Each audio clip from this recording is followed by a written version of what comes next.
नगर पंचायत की सम्मानित जनता को मेरा अभिवादन है। मैं आप लोगों के बीच मुखातिब हूँ नगर पंचायत के चुनाव को लेकर के। नगर पंचायत के चुनाव के लिए सरकार ने जो व्यवस्था दी है कि अब नगर के मुख्य पार्षद को पूरे नगर की जनता से आशीर्वाद लेना है। नगर की जनता के आशीर्वाद से ही आप नगर पार्षद बन सकते हैं। यह बड़ी अच्छी व्यवस्था है। पहले की व्यवस्था में जो वार्ड कमिश्नर चुन के आते थे वह नगर पंचायत के मुख्य पार्षद का चुनाव करते थे।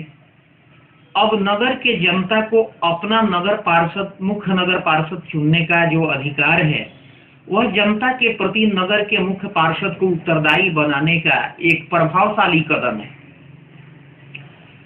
और सबके लिए रास्ता सुलभ भी हुआ है कि हर एक नागरिक जो जनता की सेवा करना चाहता है, अपने क्षेत्र के नगर की जनता के बीच में आना चाहता है, वह उम्मीदवार हो सकता है। मैं भी एक उम्मीदवार हूं, आपका समर्थन चाहता हूं। आपके समर्थन से, आपके आशीर्वाद से मैं इस नगर की सेवा करने के लिए तत्पर हूं।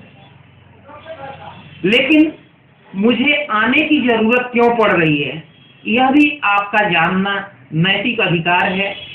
आपका अधिकार बनता है कि आप मुझसे ही नहीं बल्कि उन सभी उम्मीदवारों से जो आपके बीच आ रहे हैं, नगर की सेवा का वादा करके आ रहे हैं कि हम नगर के मुख्य पार्षद के लिए हम आपके बीच हैं, उनसे आप जानिए कि आखिर आप करेंगे क्या।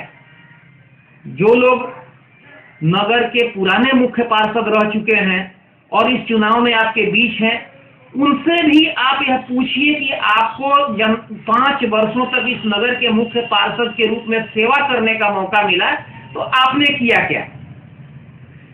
सबसे पहली बात तो यह है कि 40 से 45 वर्ष पुराना यह नगर पंचायत है, लेकिन आज तक यह नगर के स्वरूप को धारण नहीं कर सकता है। यहाँ न उचित सड़कें हैं, न उचित नाली की व्यवस्था है, न ही घरों में पीने का पानी है, और इसके अलावे रचनात्मक कार्यों की बात तो मत पूछिए कि वह तो नगर पंचायत ने किया ही नहीं है। जबकि एक नगर के मुख्य पार्षद के हैसियत से लोग नगर की जनता का दुख दर्द भी समझने के लिए कभी 20 वार्ड का भ्रमण नहीं किए, अपने सभी वार्डों में नहीं गए। आज चुनाव जब सर पे है तब वो समझ रहे हैं कि हम सभी वार्डों के, पहले अपने ही एक वार्ड को बचाने में वे लगे रहते थे। उनको पता ही नहीं था कि एक नगर के मुख्य पार्षद के हैसियत से उनका कार्य क्या है, क्या करना है। मैं अगर आपके आशीर्वाद से नगर पार्षद के रूप में निर्वाचित होता हूं तो मैं इस शहर को क्या दूंगा, यह बात कहने के लिए मैं आपके बीच मुखातिब हूं। सबसे पहले आपका यह जान लेना जरूरी है कि नगर पंचायत के रिसोर्सेज क्या होते हैं। विकास की संरचना जब हम तय करते हैं, नगर पंचायत एक सरकार है और इस सरकार को जनता से टैक्स लेने का अधिकार है। जो भी सरकार जनता से टैक्स लेती है वह जनता के वेलफेयर में काम करती है। हमारे पास भी नगर पंचायत के 3 तरह के फंड आते हैं।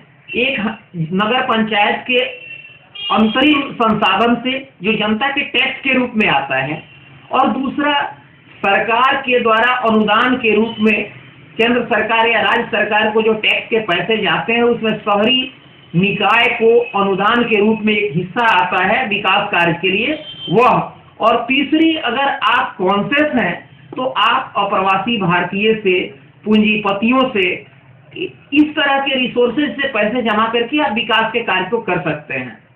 सबसे पहला चीज, सरकार से जो अनुदान की राशि आती है वह भौतिक संरचनाओं के लिए आती है कि आपको सड़क की व्यवस्था करनी है, बिजली की व्यवस्था करनी है, नाली की व्यवस्था करनी है, स्ट्रीट लाइट की व्यवस्था करनी है। इस तरह के विकास कार्यों के लिए वह राशि आती है, पेयजल की व्यवस्था करने के लिए। और अंतरिम संसाधन से जो पैसे आते हैं उसे शहर के नागरिकों के वेलफेयर के लिए व्यवस्था आपको देनी है। जैसे बुजुर्गों के लिए सीनियर सिटीजन क्लब आप बनाएं, युवाओं के लिए खेल का मैदान उपलब्ध कराएं, महिलाओं के लिए आप महिला वेलफेयर का काम करें, बच्चों के लिए चिल्ड्रन पार्क बनाएं, या फिर कलाकारों के लिए आप स्टेडियम दें, थिएटर दें, आप पत्रकारों के लिए पत्रकार भवन दें। इस तरह की संरचनाएं आपको करनी होती है। लेकिन ऐसा कुछ नहीं हुआ इस शहर में।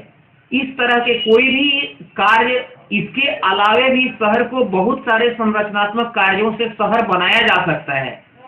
ऐसा कुछ नहीं हुआ है। शहर की कई गलियां आज भी सड़क से महरूम है। नल का जल किसी भी गली में उपलब्ध नहीं हो पा रहा है।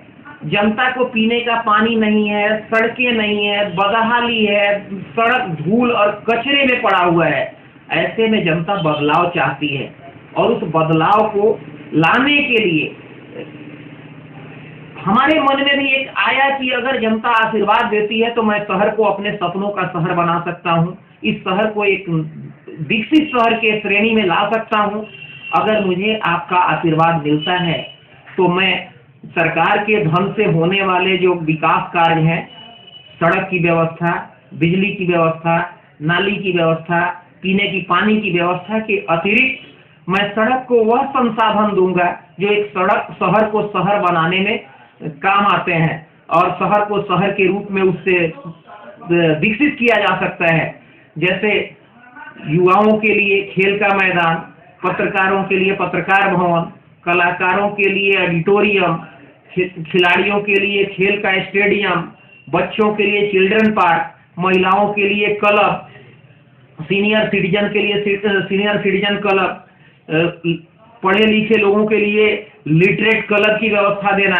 इसके अलावे शहर में प्रवेश के जितने रास्ते हैं, वहाँ यहाँ के बुजुर्गों के सम्मान में जो लोग शहर के रचना में अपना योगदान दिए हैं, तोरण द्वार लगाना, जैसे विश्वनाथ कुमार तोरण द्वार, शिवराम तोरण द्वार, अबुल हसन तोरण द्वार, इस तरह के महापुरुषों के नाम से तोरण द्वार और वैसे महापुरुषों के नाम की प्रतिमाएं, उनकी प्रतिमाएं चौराहे पर लगाना, गोलंबर बनाना, डिवाइडर लगाना, सड़कों का पक्कीकरण करना, कालीकरण करना, सड़कों के ऊपर स्ट्रीट लाइट की व्यवस्था करना, इन रचनाओं से शहर को सुसज्जित करना, शहर को खेल महोत्सव देना, कला महोत्सव देना, इस तरह के कार्यों को संपन्न करके, संपादित करके इस शहर को एक विकसित शहर की श्रेणी में लाने का एक मेरा उद्देश्य है। इसी को लेकर के मैं आपके बीच हूं, आपका आशीर्वाद चाहता हूं। आप मुझे अपना समर्थन दें, आशीर्वाद दें। मैं आपके सपनों का शहर बनाकर आपको दूंगा।